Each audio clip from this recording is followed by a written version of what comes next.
आपने सुना ही होगा कि मीरपुर ख़ास का पुलाव बहुत मशहूर है, शायद खाया भी हो तो आप तो ज़रूर उसके दीवाने होंगे। तो सोचा एक इजी सी उसी पुलाव की रेसिपी आपके साथ शेयर कर देते हैं। आप भी घर में बना के खाइए और याद ताज़ा कीजिए मीरपुर के पुलाव की। तो चलते हैं हम अपनी रेसिपी की तरफ और देखते हैं कैसे बनता है। बिस्मिल्लाहिर्रहमानिर्रहीम, अस्सलाम वालेकुम। तो आज मैं एक बिल्कुल मुनफरिद और ज़बरदस्ती पुलाव की रेसिपी लेके आई हूँ आपके लिए। बीफ का मैं ये पुलाव बनाने लगी हूँ और आधा किलो मैंने इसके लिए बीफ लिया है क्यूब्स की सूरत में। और इसके अंदर मैं ऐड कर रही हूँ एक गड्डी लहसुन, एक मीडियम साइज़ का प्याज जो मैंने 2 टुकड़ों में ले लिया है। उसके अलावा इसमें ऐड करने वाली हूँ 1 टेबल स्पून धनिया, 1 टेबल स्पून सौंफ और 1 टेबल स्पून ज़ीरा। इसके साथ ही इसमें ऐड करेंगे 8 से 10 काली मिर्ची, 1 दालचीनी का टुकड़ा, 2 से 3 अदद लौंग। पानी हमने इसमें इतना ऐड करना है कि गोश्त गलने के बाद भी हमारे पास यखनी बचे। इसके अंदर मैं हस्बे जायका नमक ऐड करूँगी थोड़ा सा। बाकी अगर हमें नमक में कुछ कमी बेशी लगी तो हम मसाले में ऐड कर देंगे। यहाँ एक पतीले में मैं ऑयल लूँगी। मैं यहाँ जैतून ऑयल यूज़ कर रही हूँ, आप जो मर्ज़ी ऑयल यूज़ करते हैं आप उसमें भी बना सकते हैं, नो इशू। अब इसमें मैंने 3 से 4 प्याज काटे थे दरमियाने साइज़ के, वो ऐड करूँगी।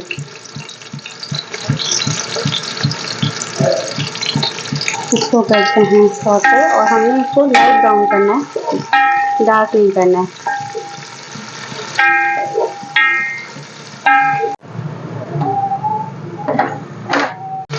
यहाँ प्याज हमारा लाइट गोल्डन ब्राउन हो गया तो मैंने इसमें गोश्त ऐड कर दिया जो कि मैं पहले ही गला चुकी हूँ।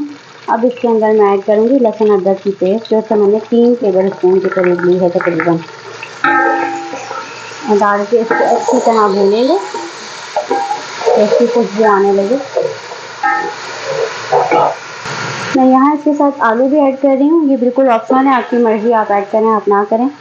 मेरे घर में आलू लाइक किए जाते हैं तो मैं इसमें डाल रही हूँ। यहाँ इसकी भुनाई मैंने थोड़ी कर ली तो अब मैं इसके अंदर मैंने 8 से 10 हरी मिर्ची ली थी जिसकी मैंने पेस्ट बना ली है, वो ऐड करूँगी। अब इसे अच्छी तरह हरी मिर्ची के साथ भी भूनेंगे थोड़ा।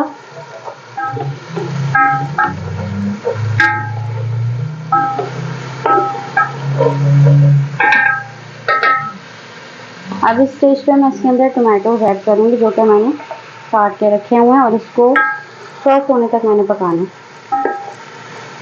तो ये अच्छे से सॉफ्ट हो जाए तो मैं इसको भूनूंगी। फिर ढककर हल्की आंच पे 10 से 12 मिनट के टमाटर हमारे अच्छे से गल जाएं। तो यहाँ देखते हैं कि हमारे टमाटर सॉफ्ट हाँ जी हो चुके हैं। तो थोड़ी सी हम आंच तेज करेंगे ताकि इसको हम अच्छे से इस तरह से क्रश करते हैं और भून लें।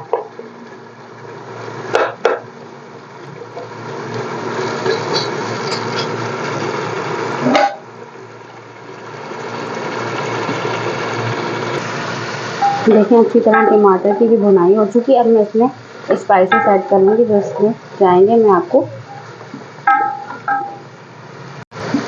यहाँ देखें टमाटर की भी अच्छे से भुनाई हो चुकी है। अब इसमें मैं दीगर स्पाइसेस ऐड करूँगी। यहाँ मैंने 1 टेबल स्पून भर के लिया है अजीनो मोटो, ये समझ लें इसका मेन इंग्रेडिएंट है। हस्बे जायका नमक जाएगा इसके अंदर क्योंकि यखनी में भी नमक है थोड़ा। 2 चम्मच इसमें मैं दही ऐड करूँगी।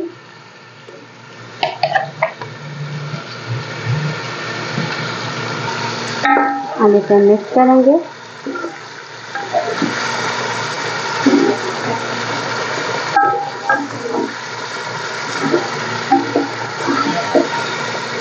और इसे हल्की आंच पे थोड़ी देर के लिए दम देंगे कि इसका ऑयल सेपरेट हो जाए। सेकेंड इम्पॉर्टेंट मसाला है इसका जो कि मैं भी ताज़ा फ्रेश पीस के इसको डालूंगी और अगर आप भी फ्रेश पीस के डालेंगे तो इसका टेस्ट ही अलग होगा। इसके लिए मैंने ले ली है थोड़ी सी सौंफ, थोड़ा ज़ीरा, थोड़ी काली मिर्चें, थोड़ी लौंग, दो अदद छोटी इलायची, 1 बड़ी इलायची, 1 दालचीनी का टुकड़ा।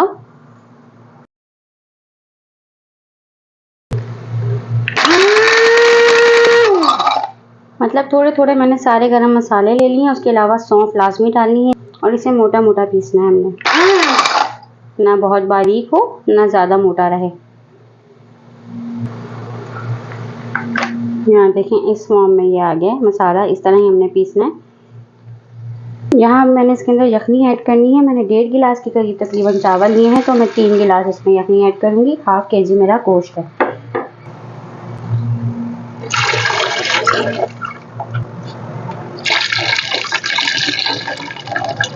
अब मैंने इसकी फ्लेम हाई कर दी है, यखनी ऐड कर दिया। अब इसे हम उबाला देंगे। नमक मिर्च फिर हम इसमें चख लेंगे, अपने हिसाब से सेट कर लेंगे। उबाला आने पर हम इसके अंदर चावल ऐड कर देंगे, जो कि मैंने पहले से भिगोए हुए हैं। तकरीबन 20 मिनट होने वाले हैं चावल भीगे हुए। 1 चम्मच भर के मैंने वो मसाला ऐड करना है जो भी मैंने आपके सामने ग्राइंड किया है। मसाला जो है भूनने के दौरान ऐड ना करने के पीछे रीज़न ये है कि मसाला जो हम भून रहे हैं वो हमारा काला ना पड़ जाए। हम पानी में ऐड करेंगे तो ये इतना ज़्यादा काला नहीं होगा। यहाँ देखते इसे उबाला आना शुरू हो गया। नमक मिर्च ऐड करते हैं इसके अंदर, देन उसे चावलों को हम दम देंगे। अब मैं इसमें यहाँ चावल ऐड करूँगी क्योंकि नमक मिर्च परफेक्ट है अल्हम्दुलिल्लाह।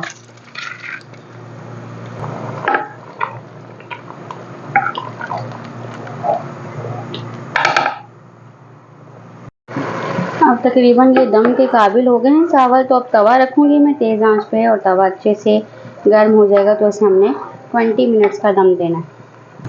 यहाँ तवा रख दिया और इसके ऊपर पतीला भी प्लेस कर दिया है मैंने। और अब इसके अंदर हम थोड़ा सा धनिया डालेंगे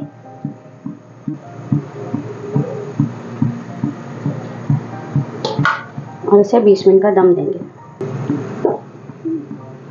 20 मिनट्स का दम यहाँ हो गया जी। हमारे दम का टाइम कंप्लीट। अब इस स्टेज पे हम इसके अंदर थोड़ा सा जो है ना जर्दे का रंग ऐड करेंगे और उसे फिर मिक्स करेंगे।